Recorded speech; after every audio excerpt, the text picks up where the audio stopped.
Hello and welcome to another episode of Sama X Kohai. I am your special host, Schultzie-Sama. Special?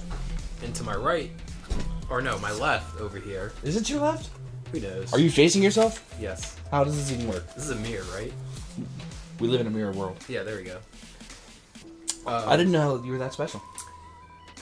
So I you. am Kohai Sensei. That is correct. And today we are going to talk about our Winter 2019 awards. Yes, this is Or kind of a categories. best of suggestions while everything's still fresh in our heads. Yeah, because I will forget everything. And I have a life to live. While the no, but so we all go through life. We watch other shows. We play games. We'll go to work. The stuff we'll lose stuff. We'll stop the retention that we have. Yeah, true. So basically, we wanted to go through and do something a little bit different. In that, while the anime that we watched over the last season was still fresh in our heads, we wanted to go over our best of categories, following the same kind of format that we did for our own best of awards for last year. But we want to hit it up quarterly, hit it up after every season, so that we can remember it or have something to go back to. Not only that, but I think each season we're gonna have to eliminate stuff to even make that other episode a reasonable length. Yeah. So each season deserves its shows that are good, but won't even make the potential cut for the final year long episode. That's so true. Each of this I want to highlight some of these smaller titles that we liked that may not make a final cut later on. Yeah. So before we jump right into it. So there was actually, I enjoyed a lot of the shows this season. Like a good amount of them, surprisingly. I've read some online things where people were talking about there were only one or two shows that they watched and enjoyed. Yeah, but those are probably people that are like one-trick ponies, I guess, sort of say, where they only like a certain genre. Yeah. I do like to think that my tastes run a little broad. So I kind of wanted to give everything a chance. Yeah. I mean, I don't just watch action, or I don't just watch, drama or romance or comedy. I wanted to. I do like to be entertained in various different ways. Mm-hmm. So, all right. With that in mind, we may actually not come up with something that you thought should have been deserving. I mean, and that's fine. This is kind of what makes the world go round. But the point of this is to... Yeah, this is purely our opinion. Yeah, our highlights. Mm-hmm. All right, so first category we have is Best Girl. And it looks like most of the nominees come from Kaguya-sama, Love is War, and Quintessential Quintuplets. I think that would be all the nominees come from those two shows. I mean, I put Greya from Minaria Friends, but you nixed that pretty quick. Well, but at least I got to mention her. So. Yeah, you do have to mention her because, she wasn't that bad a character. She's been mentioned. Mentioning over. So, I guess, reading from the top of the list, we have Kaguya Shinomiya from Love is War. Yep. Pretty good main character. We also have Chika Fujiwara as the secretary. She played a supporting role in Love is War as well. She was definitely her own character and added to the dynamic of that show. Yeah, I thought she's great. Yeah. She's a great supporting character. Mm-hmm. Next one is Ai Hayasaka. Yeah. She was another supporting character. Yeah, she was Kaguya's personal assistant. Personal assistant? Butler? Yeah, okay. Yeah, all that stuff. As well as a student at the school. True. So she also had played the role of childhood friend. Mm-hmm. She was a good girl, has a hard time taking a bath, but... Yeah, she does have a hard time taking a bath. But she was definitely good. I mean, she understand that most of her actions are...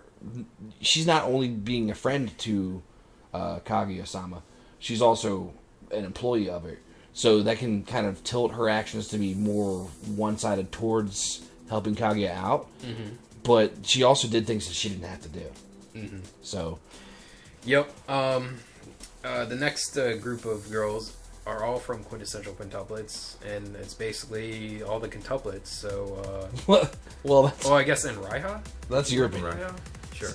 Out of the quintuplets, like I have a personal taste on who like I might have wanted to pursue. Were I in Uesugi-san's shoes, which would be Miku. Mm-hmm. But honestly, the person that I think helped that character out the most and fit his personality was Yotsuba. I could see that. Yeah. I personally like Itsuki a lot. Mainly because she seemed the interactions that she had with Uesugi, they were definitely more. They're more like they're deeper conversations that she had with him. So like she got in an argument with him about being their tutor and him getting paid, and I can't remember exactly what the argument was about, but it was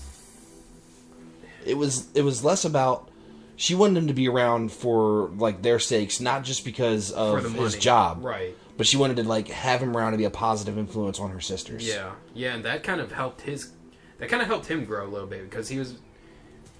Yeah, he was like doing this. He thought he was doing this as like a means to an end kind of thing. Which, I mean, that's how it started. Yeah, that's how it started. And to be honest with you, like the follow up probably let that happen. Right, and it shifted after that, and then also at the end when she was staging herself as one of her sisters. Yeah, she was that whole thing. It felt like her character was very, very important to moving the story along, or like having you see exactly how her and her sisters view him, basically as a whole. I don't know. It seemed very important. It seemed like she was definitely integral, but yeah, I think you're right. What she did was more background than most of the other characters' interactions. Mm-hmm. As far as her direct interactions were good, but they didn't focus on just her direct interactions. Right, which I was kind of, I don't know, I was a little upset that they didn't really focus a lot on her. And I secretly think that she's the bride. Yeah, I think so too. But who knows? Who knows? They're all quintuplets. They didn't name her. Don't know exactly who they are. I don't know. There were 10 dresses, so yeah. Maybe there's. I didn't see any bridesmaids up there. Maybe they all got married that day. Yeah. And then Reiha, little sister, was more than happy to encourage her brother, cook for her brother. You know, she's just a good family, good little sister character. Yeah, but not Anzu.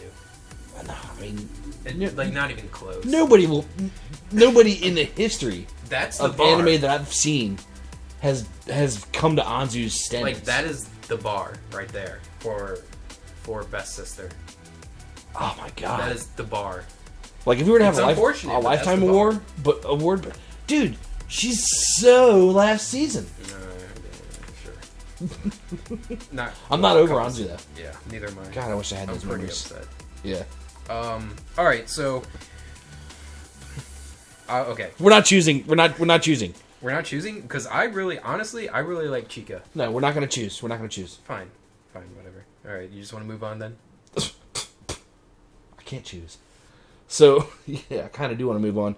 Now, I mean, if you had to pick, how about this? Maybe this is like just stay down the nominations. This is who we thought could be, and then once we get towards the end of the year, we'll see who's memorable, whose character, once we bring him back up, sticks out. Okay, you know what I'm saying? All right. So. But yeah, maybe Chica. Yeah, I like Chica a lot. All right, next category, best boy. We only had 2 for this one. Well, yeah, but the other show that focused on a main character, domestic girlfriend, who. Well, I don't even want to talk about. Oh my god, he's just such a bad, weak character. Don't even weak. So we've got Miyuki Shirogane from Love is War. He played a good president, good student, good guy. Like, I'm going to show you those fireworks, right? Mm-hmm. Absolutely. That's great. And then Uesugi Futaro. What is it? From Princess Quintuplets. For now on, every time he remembers that, he will writhe in pain. Yeah, pretty much. They have, Uesugi Futaro from Quintuplets. Yeah. Yeah, so he played a good, strong main character as well. Yeah. You know, he got all these girls to kind of focus on improving themselves, and it turned into them falling for him one by one. But you know, that's the key to life. And you know what? If you're interacting with women and you're a good, strong character, that's going to just naturally happen. I think that the way that they did it was organic. Yeah. That nothing really felt forced. Yeah. You know, another thing they didn't really go. I mean, I really hope they have more of the quintuplets because they didn't go any more detail into his background. You can read the manga when he was a delinquent, I guess. Yeah, they did go into they did some of that because they had to tie him into Nino, yeah, the girl who was the sister who was the most tsundere. Yeah, but it felt like that story or that arc kind of just was contrived. It didn't complete. Like, you know, it wasn't anything. There's more room for that to expand. Like again, good show, but we're getting more along the lines. Right now, we're getting more along. We're getting more into what the show is about and what they could have done in the show versus just focusing on these characters. Yeah. So, also a good, strong male character. I liked him. Yeah. The next category is going to be about show type. The next series of categories is going to be about show types. So we have best drama. Mm-hmm. That's usually a shorter category. I think I'm going to have to go with the two that we chose.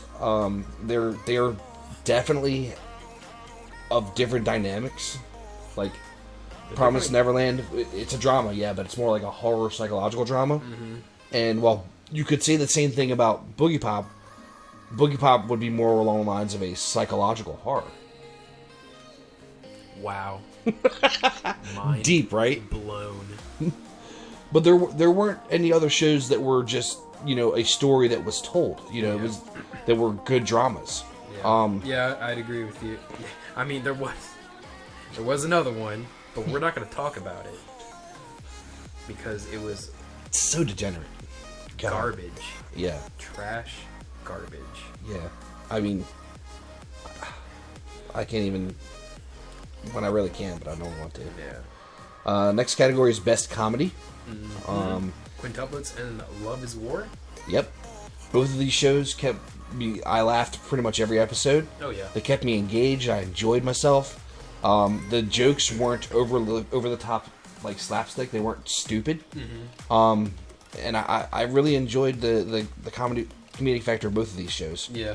Although if I were to have to choose, I would probably say the situational comedy of Love is War was funnier than it definitely felt like that was more going for the laugh factor than quintuplets, and it did it really well. Yeah.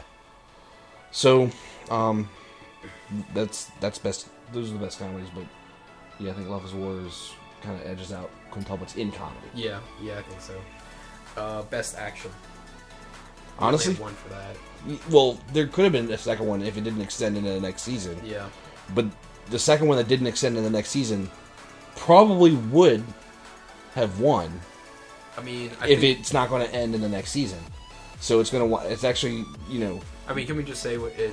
Oh yeah, Shield Hero. Yeah. Shield Hero is a really good action. Yeah. So. But we're going to count it when it ends. You're going to notice that Shield Hero isn't on any of this list. What about Sword Art? Oh yeah, Sword Art. Yeah. I totally forgot about that. What about it? It was really good action, actually. Actually, it was absolutely amazing. Yeah. But it started last season. We have a little bit of a disparity there. Well, no. Yeah. Yeah. Sword Art was good. It had good action. Yeah. Slime also had good action too, actually. Really good action.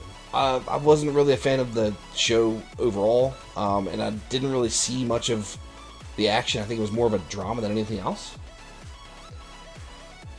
No, not quite. I mean, at what point was there an epic battle scene where the action was enough to be memorable? None. Like almost every single one. Did you finish it? No, I stopped after 6 or 8 episodes. He just wound up befriending everybody. Like, yeah, and talking them down. So you stopped before there was... Okay, so there was a big battle with the Orc Lord or whatever. That was a good fight scene. And then there was another fight scene... Well, it was kind of a fight scene with one of the Demon Lords, who was like this little girl, who was actually incredibly strong. That was pretty great. Wait. Was it like the fight scene that happened in Hinata Festival? Because that was a good fight scene, but it happened for like 30 seconds. I mean, it was basically more of like it wasn't a fight scene; it was more of a display of power between the two. All right, so like an off episode of Dragon Ball, so that makes an action. That makes the best action series. But no, and then there is another fight scene with this giant monster thing, and then how quickly was it defeated? Like it took the episode. Yeah. Not just to define it, find out who it is, find out what its motivation is, but the entire fight scene took an episode. Yep. The point is, it had Slime had really good action in it. It was very well done. The characters and their power levels was very well defined. I feel like they did a good job portraying it. And the main character, him being able to just absorb new powers and just make him even stronger was really great. I found Slime to be a Gary Sue. Alright, fine, whatever. Okay, Sword Art. Okay, so the action in Sword Art was actually fantastic. There was a lot of very, very good action. And, so I don't know what...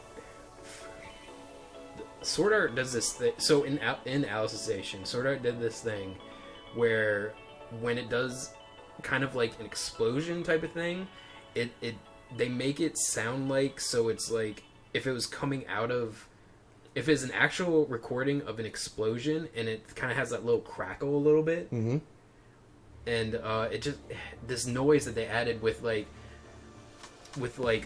very, very strong like auras or like strong like abilities being used, where it kind of be silent and then have that sound that just made it more dramatic. That was really well done. So they had good direction. Yes. And a good sound guy. Sure. And their action was very good too. Like, it's very well choreographed. I don't doubt it. I haven't watched it yet because it's Sword Art. Sword Art traditionally has really good action. Yeah. But I haven't seen it yet. Now, on the flip side of that, Mob Psycho 102 also has really good action. I haven't seen that either. Yeah. However, the fight I can tell you right now, Mob Psycho 100 action is not as good as One Punch Man. Done by the same guy. Not as good. You haven't even seen it. I've seen a few episodes. You've seen a few episodes. You haven't seen any episodes that Mob reaches 100%. Not as good. Power level. Just saying. So, I mean, I don't know, Sword Art. I thought the action was really good in Sword Art, and it was. Another thing about Sword Art is when you have those fight scenes, that's when a lot of character development actually happens too. I'm actually gonna write Sword Art down here, because by the time we get around to naming like best of year, I need to make sure that's included. So actually, I think in October is when the next part of Alicization is coming out for Sword Art. So. Yep. So I need to finish up Sword Art. Probably would be one of my off-season marathons that I do. And we actually have another show coming up that's going to be that, on a side note, where we just talk about what we've watched during the season, but that was off-season. So we watch more anime. I watch more anime, and I know Schultzie-Sama does as well. That really just isn't current season. You know what? I'm going to go back. I'm gonna put a couple more people down for best boy. Kirito? Yeah, Kirito.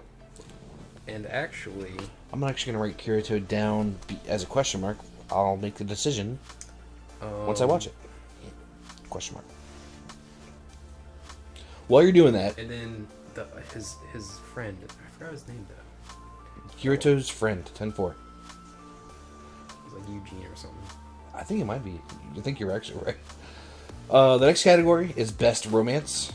And there's a couple of mentions here, but none really stand out as much as the final. I mean, you could, by definition, consider that bad, horrible show a romance, but it's more like a romance had a retarded child and tried to call it a romance. And it hurts so much just to think about it. Yeah. And then quintessential quintuplets, while there was some romance there, they really never... Yeah, They really never moved it forward honestly. or finished that story. Yeah, it was just more about... Yeah. Their character development. Yeah, and their relationship with each other, I guess. Yeah. But Love is War, I think, comes out on top. Yeah, that's the ending of it was really good. Yeah? It was very good, man. It was climactic. It was very good. Yeah. I can't stress enough. The feels. I'm sitting in Schultzie-Sama's living room, and I'm splayed out on the couch. He's in the recliner, and we're just watching this, and I got a tear rolling down my cheek. I'm luckily, you didn't see me at the time. Well, luckily, I saw it. I actually saw the last episode before I watched it with him, so I didn't get to see your tears. Yeah, you didn't get to see my tears. All right, mainly tears.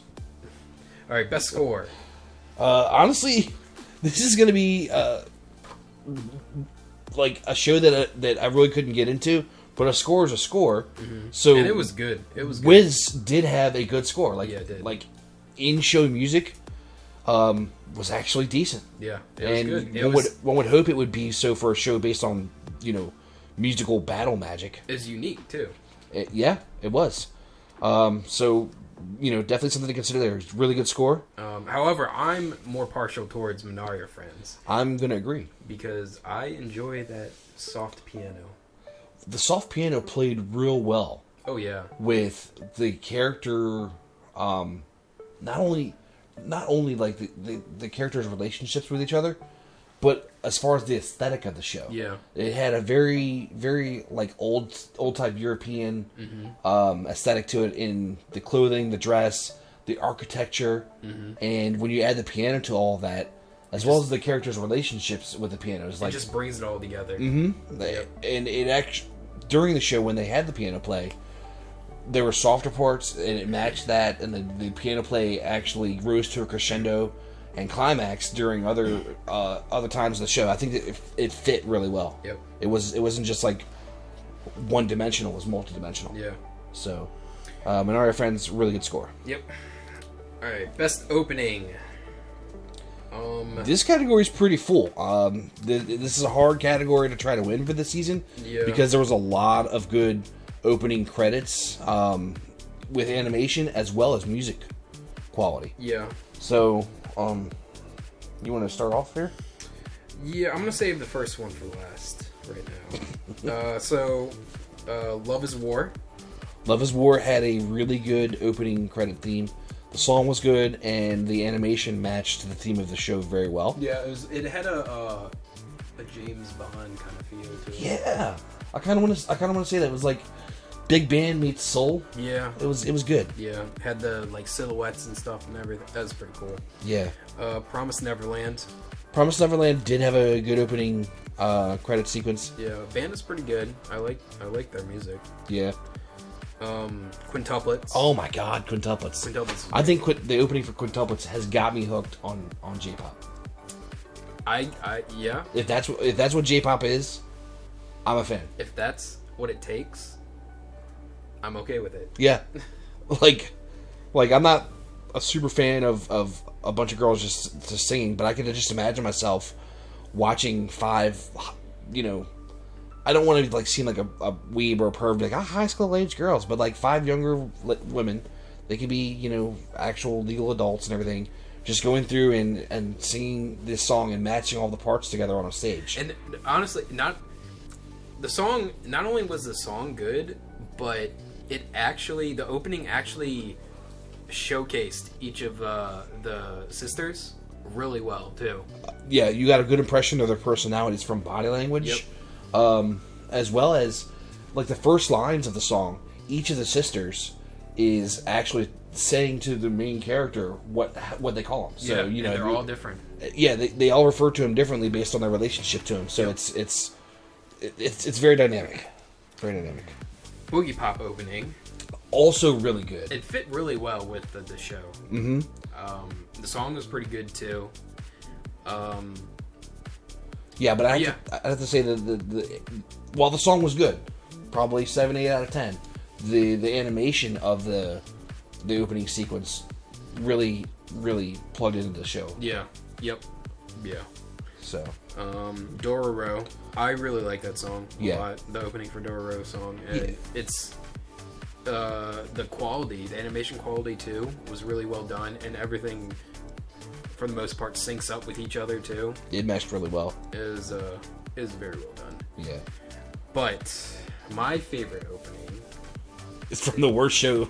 is not the worst show. Oh, it's not the worst show. It's not the worst show. It's actually a high quality production. It is. But it is the most degenerate It is a dumpster fire. trash out there. But the opening was amazing, and that is Domestic Girlfriend. Yeah. So that opening song, it was certainly heartfelt. You could feel the emotion in the singer. I probably listen to it every single morning before going to work. I started learning it on piano because I like it so much. I was actually surprised to learn a couple weeks back that Schultzie-Sama can actually play the piano. Yeah, I just thought he was a guitar player. All talk. I actually found out that I'm just not all talk. Yeah, right? But And a beard. But yeah, that song. I don't know. I really like that song, and the opening and everything with it matches it really well too. The opening animation does match the show, like all the different relationships that each of these girls have with the main character, and their feelings towards him matches really well. Yeah, and I really like the singer too. Yeah, I think that's what basically makes it. The vocals in that song are very emotional. They have softer tones. They have more emotional, like crescendo, as far as like the hook and everything. Mm-hmm. It's a very well written song, and the singer brings it to life. Yeah, for sure. So I can't. If there's anything of that show I can recommend watching, it's the opening sequence. Yep. So, the one redeeming quality. Hold on a second. Next category. What are you gonna name? Yeah, I want to bring up the name of the song. I think it's by. Who's it by? Anyways. Normally we do this stuff in show prep, but that didn't happen. So we're just gonna sit there and make you listen to us stall for time while Schultzie-Sama tries to find this on his phone. Alright, well, I can't find it. I guess we'll get back to it later. I can't find it. The next category is best ending. And as far as that goes, this list is a lot shorter for what I chose, because while there were several good endings, there was two that really stood out to me above the rest, and it's, the first 6 episodes of Love is War with the Chica dance. That was fantastic. The song was good, but like the animation during the credits was like fantastic. Dude, it was choreographed. Yeah, it was actually choreographed. It wasn't like a montage, and the motions, like the motions of the character that was dancing, it wasn't like overtly sexual or anything like that. But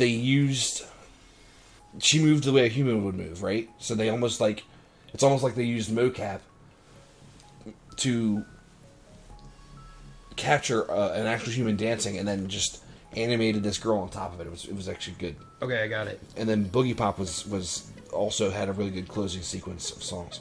Okay, let's back up. Okay, so it's the opening song for Domestic Trash Fire. Domestic Trash Fire is "Crying for Rain" by Minami. Yeah, it is a good song. It is a really good song. Yeah.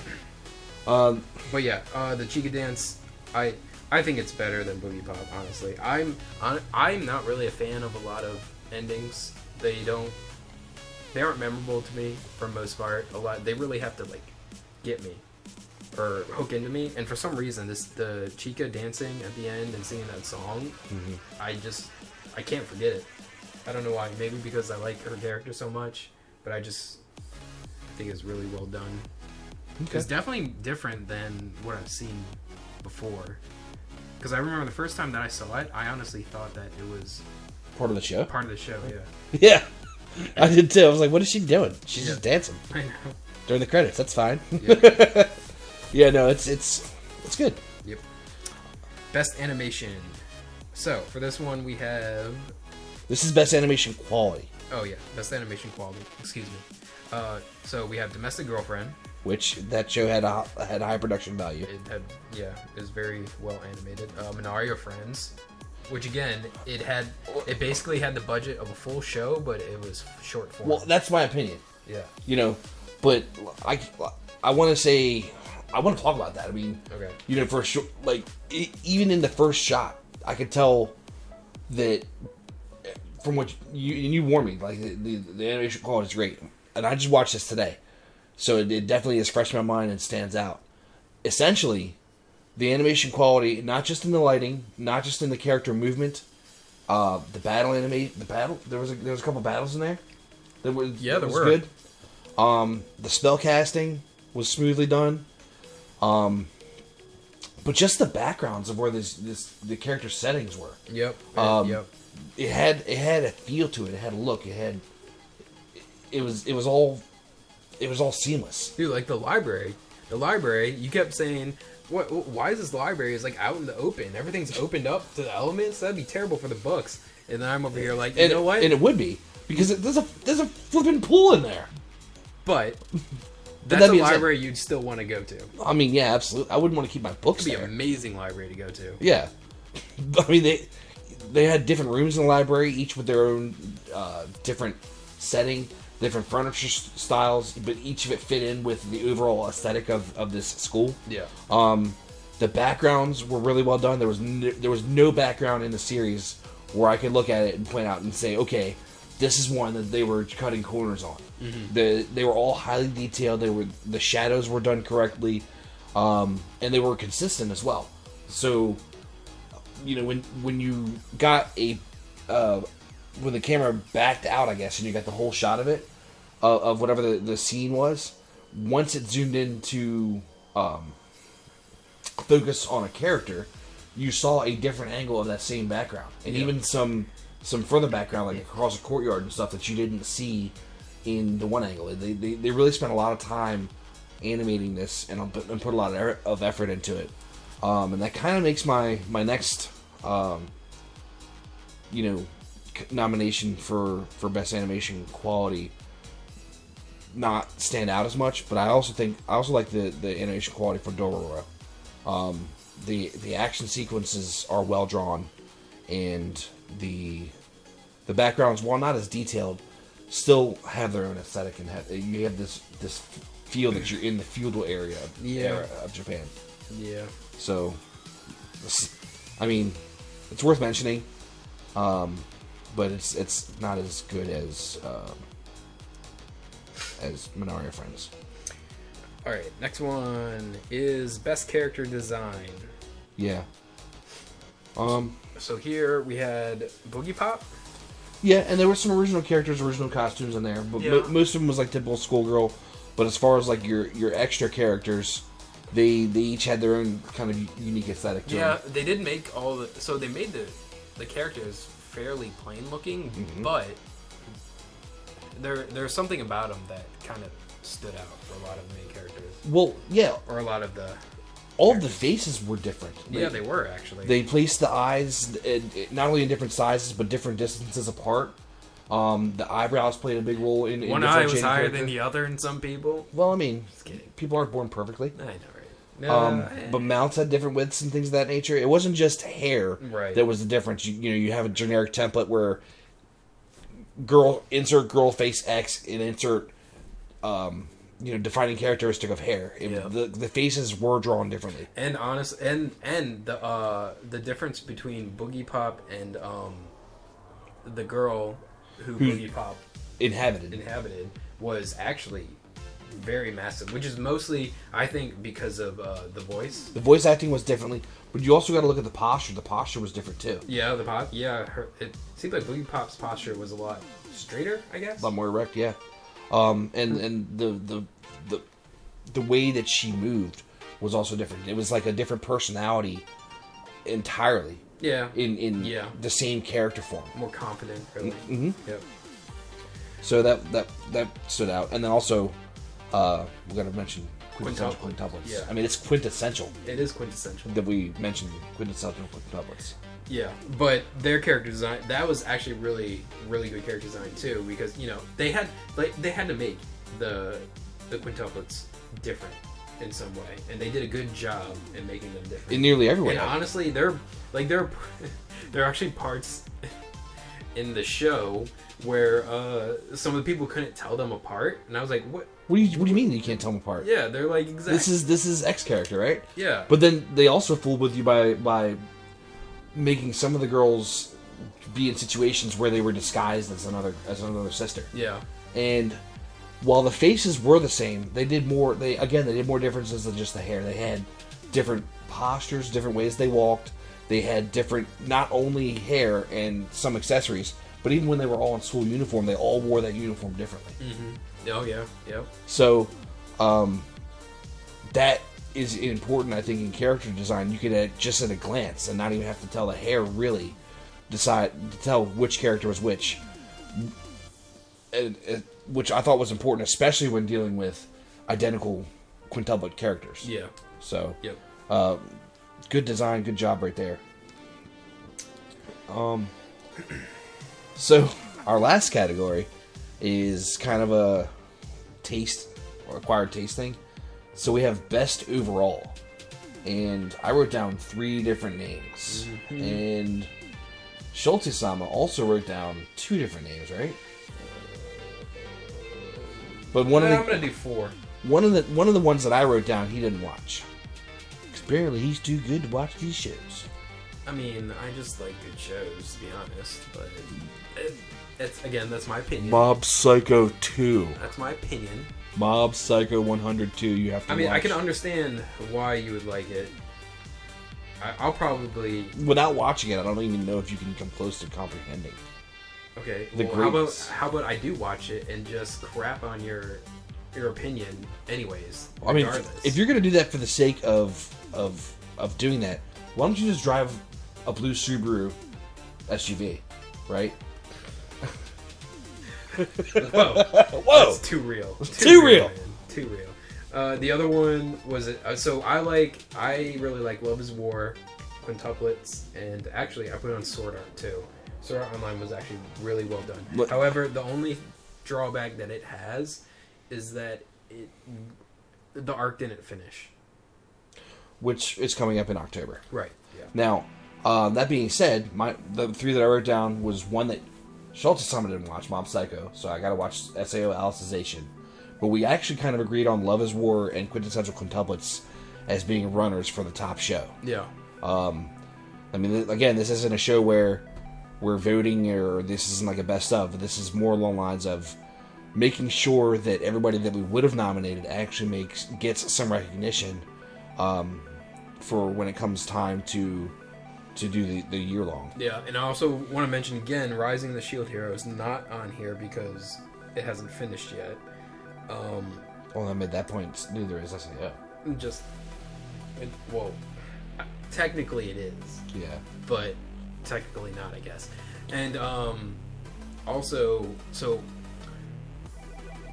Boogie Pop was really good. It's definitely more psychological. It definitely requires a lot more, honestly, rewatching to get a lot of it. You're gonna have to marathon it. So it's pretty difficult for me to actually give a rating to. And then also, I'd say another one people enjoyed is Promised Neverland, which I thought it was really good. But I think these others are better.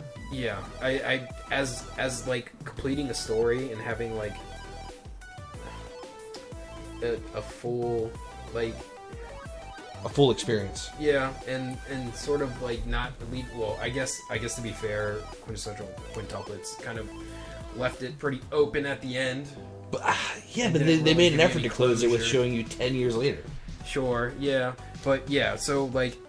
It Promised Neverland didn't feel like it really had closure. It's more like it got past an arc. Yeah. You know? Yeah. even though it was really well done. But I think the others. There was enough lacking there to keep it out of like the best of nomination. Yeah. So. Yep. But yeah, Love Is War, quintessential quintuplets. I really like Love Is War a lot.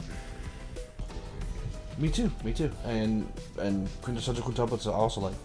But again, I also like Mob Psycho, and I'm actually a fan of the Sword Art series. I just haven't watched it because it's also one of the ones that I would normally marathon, and I couldn't marathon everything I wanted to marathon in 1 week. Yeah. So, all right, I think that's it. Yep, that's it. Cool. Again, appreciate you guys joining us, and if there's something that you feel we missed, and any of our other stuff, leave a comment, and we'll be sure to ignore it. Mm-hmm. And next time, I think we're going to talk about. It's either going to be what's upcoming next for next season. Yeah, this season rather. I think our next spring season. Our next show is going to be upcoming spring 2019. Yeah, or it will be basically what we watched, like non-season stuff that we watched during this last season. Yeah, stuff we missed. Some recommendations. Yep. Awesome. Well, I'm Kohai Senpai. And Kohai Sensei. I am Schultzie-Sama. And this is Sama X Kohai. Thanks.